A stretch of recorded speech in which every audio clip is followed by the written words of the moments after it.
नवाज शरीफ और शोबाज शरीफ का हम करते हैं सॉफ्टवेयर अपडेट। पहले आप ये वीडियो मुलाहिजा करें, फिर करते हैं थोड़ी सी गुफ्तगू कि आपके $38 अरब के बगैर पाकिस्तान की मईशत का पहिया आगे नहीं बढ़ सकता। हमें कर्जों से निजात हासिल करनी है, हमें अपने पांव पे खड़ा होना है। हमें पाकिस्तान को जहां पर हमने एक अजीम अस्करी कुव्वत बना दिया है, पाकिस्तान को एक अजीम माशी कुव्वत जब बना दिया तो फिर दुनिया हमारी आवाज सुनेगी। तो मैं समझता हूं कि उसके लिए ये कौम बड़ी अजीम कौम है, बड़ी जरी कौम है। हमारी जो यूथ है, पाकिस्तान की आबादी का 60% हिस्सा जो है वो यूथ है। हमारा असासा क्या है? हमारी नौजवान नस्ल। तो इल्म देंगे तो खुदा की कसम ये पाकिस्तान के झंडे को आसमानों पर ले जाएगी, क्योंकि सिर्फ और सिर्फ मेहनत की वो बात है जिससे कौमें बनती हैं। आप पाकिस्तान के अजीम एम्बेसडर्स हैं। पाकिस्तानी कौम बड़ी अजीम कौम है। अगर हम मिलकर ये फैसला कर लें कि हमने गुर्बत का खात्मा करना है, इनको माशी लिहाज से कर्जों से निजात दिलवानी है, तो खुदा बुजुर्गों को पत्थर की कसम है कि ये मुश्किल जरूर है, नामुमकिन नहीं है कि हम कमर बांध लें और फैसला कर लें कि हम दिन रात मेहनत करेंगे। तो हजरत कायद आज़म की अजीम तहरीक में लाखों मुसलमानों ने कुर्बानियां दी, खून के दरिया उन्होंने अबूर किए, मां और बहनों के आंचल फटे और वो अपने घर बार को हिंदुस्तान में छोड़कर अपनी आंखों में ये ख्वाब बसाए कि हम पाकिस्तान जा रहे हैं। सिर्फ और सिर्फ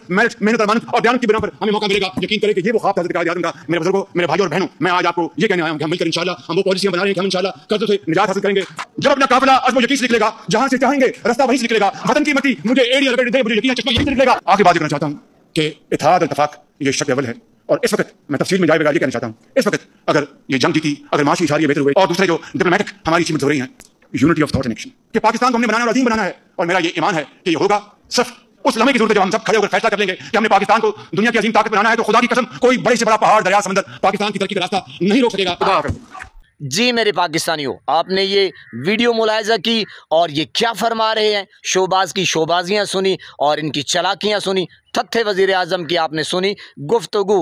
अब आप देखिए हम क्या करने वाले हैं, यानी कि हमारे साथ रहिए और पूरी वीडियो मुलाहिजा करें। सॉफ्टवेयर अपडेट करने की कोशिश करते हैं, फैसला आपने करना है।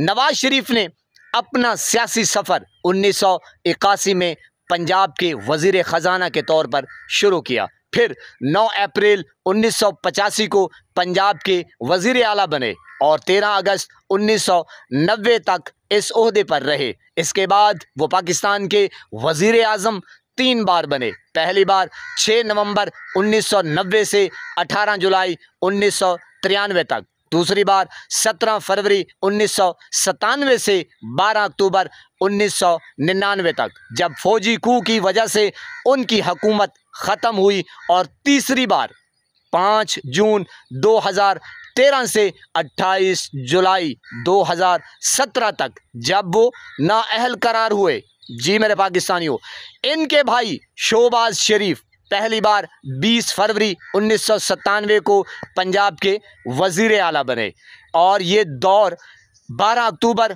1999 तक रहा। दूसरा दौर 8 जून 2008 से 8 जून 2013 तक, और तीसरा दौर 23 जून 2013 से 7 जून 2018 तक जारी रहा। बाद अज़ां वो पाकिस्तान के वज़ीर आज़म भी बने। पहला दौर 11 अप्रैल 2022 से 14 अगस्त 2023 तक, और दूसरा दौर 4 मार्च 2024 को शुरू हुआ, जो ताहाल जारी है।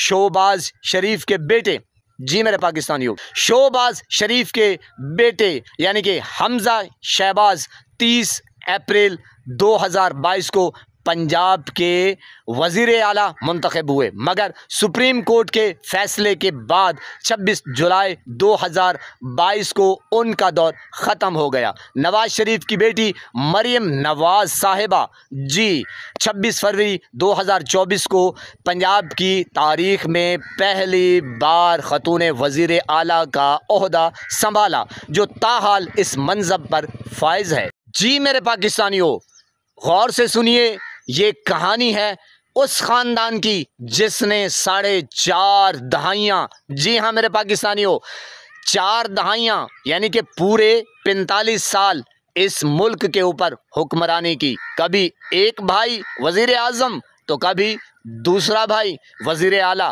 कभी बेटा वज़ीर आला तो कभी बेटी भी तख्त लाहौर की विरसा। लगता था जैसे पाकिस्तान इनकी ज़ाती जागीर हो और हम सब इनके नौकर चाकर। नवाज शरीफ ने आगाज़ किया पंजाब के वज़ीर ख़जाना से, फिर वज़ीर आला पंजाब बने, फिर 3 बार वज़ीर आज़म बन गए, मगर हर बार इंजाम एक ही निकला। जी मेरे पाकिस्तानियों, ये बात जो है गौर तलब है, यानी कि हर बार इंजाम एक ही निकला, या तो निकाला गया या खुद भाग गए। दूसरी तरफ शोबाज शरीफ भाई थे जो हर बार कहते खिदमत ही खिदमत करेंगे, खिदमत ही खिदमत करेंगे, हमें सिर्फ एक बार मौका दें, यानी कि लेकिन खिदमत क्या करनी थी जनाब, अपनी जेबों की। कभी वज़ीर आला, कभी वज़ीर आज़म, और अभी तक वज़ीर आज़म की कुर्सी पर बराजमान हैं और जनाब चमटे हुए हैं। जी जनाब, चिंबड़े हुए हैं चिच्चड़ की तरह। आपने देखा होगा जो गाय भैंस को चिच्चड़ चिंबड़ता है, जनाब कुर्सियों से चिंबड़े हुए लोग हैं ये। फिर बेटे हमजा शोबाज को भी वजीर आला बना दिया गया, मगर सुप्रीम कोर्ट ने कहा बाबूजी ये सीट आपकी जागीर नहीं है और इनको बाहर कर दिया। उधर बेटी मरियम नवाज ने भी तारीख रकम की और पंजाब की पहली खातून वजीर आला बन गई। यूं खानदान की कुर्सियों का ये म्यूजिकल चेयर का खेल चलता ही रहा। लेकिन ऐ मेरे पाकिस्तानियों, गौर करो इतने सालों में इन्होंने मुल्क को क्या दिया। असल बात तो यही है जनाब, 45 साल इस मुल्क के ऊपर हुक्मरानी की और कर रहे हैं, लेकिन मुल्क को क्या दिया, ये बात गौर तलब है। और गौर से सुनिए आगे आगे इन्होंने क्या किया। पाकिस्तान को कर्जों के बोझ तले दबाया, महंगाई को आसमान तक पहुंचाया, सनतों को तबाह बर्बाद किया और अपने असासे कहाँ कहाँ नहीं बनाए। जी मेरे पाकिस्तानियों, लंदन में, दुबई में, न्यूयॉर्क में और अल्लाह जाने कहाँ कहाँ। यहाँ आवाम को भीख की लाइनों में लगा दिया और ख़ुद अरबों खरबों की जायदादों के मालिक बन गए। 45 साल सोचिए मेरे पाकिस्तानियों, गौर कीजिए, 45 साल सोचो। 45 साल तक अगर ये लोग वाकई खिदमत करते तो पाकिस्तान कहाँ से कहाँ होता, मगर इन्होंने पाकिस्तान को कंगाल कर दिया और अपनी तिजोरियां भरते गए, अवाम को दिया बिजली के बिल, महंगाई, भूख और बेरोज़गारी, और ख़ुद खाते रहे पिज़्ज़े, बर्गर और जनाब लंदन के 5 स्टार के खाने। अब सवाल ये है कि पाकिस्तान इनकी बाप की जागीर नहीं। हाँ जी, अब सवाल ये है कि पाकिस्तान इनकी बाप की जागीर है या अवाम की रियासत। कब तक ये ख़ानदान मुल्क को लूटता रहेगा, कब तक हम जागेंगे नहीं।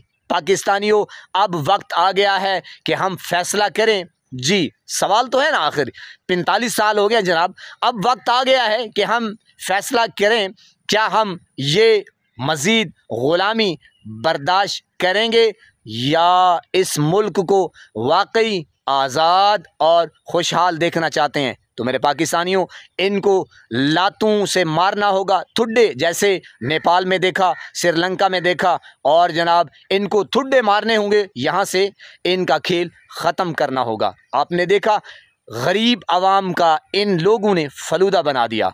और जो ये थत्था वज़ीर आज़म कह रहा था कि जनाब मेरे पाकिस्तान के नौजवान ये मुस्तकबिल हैं जनाब, और पाकिस्तानियों का हाल देखें कि मुल्क छोड़कर चले गए। और कानून आप देखें कि जनाब इमरान खान के लिए आप रैलियां नहीं निकाल सकते, अपने हक के लिए आवाज़ बुलंद नहीं कर सकते। और इदारों को देखें, यानी कि जो पंजाब पुलिस है जनाब, बस आपको पता है कि वो क्या चल रही है वहाँ पे, यानी कि अगर दरख्वास्त देने जाते हैं तो पैसा, जी जनाब पैसा चलेगा तो आपका दरख्वास्त या पर्चा कटेगा। और यानी कि फ़ौजी इदारे को देखें, उसको क्या बना दिया है, मैं तो सोच सोच के यकीन करें पनाह मांगता हूँ। पाकिस्तानियों, हमने क्या करना है, आपने अपनी कीमती आरा इस कमेंट सेक्शन में ज़रूर दीजिएगा, क्योंकि मैं पढ़ता रहता हूँ। अल्लाह पाक आपको सलामत रखे और मुल्क पाकिस्तान के लिए दुआ कीजिए, मुर्शिद इमरान खान के लिए दुआ कीजिए और गरीब आवाम के लिए दुआ कीजिए। मैं अपील करना चाहता हूँ कि इस वक्त जो सैलाब ज़दगान हैं उनको आपकी अशद ज़रूरत है। जहाँ जहाँ आपको लगे वहाँ उनकी खिदमत करें। मैं आपकी मिन्नत करता हूँ, समाजत करता हूँ, वो आपकी तरफ देख रहे हैं। हुकूमत आप देख रहे हैं कि वो 45 साल से इस मुल्क के ऊपर काबिज़ हैं, लेकिन सवाल ही पैदा नहीं होता कि जनाब उनको अपने पेट से फुर्सत मिले। अल्लाह निगहबान। अस्सलामु अलैकुम।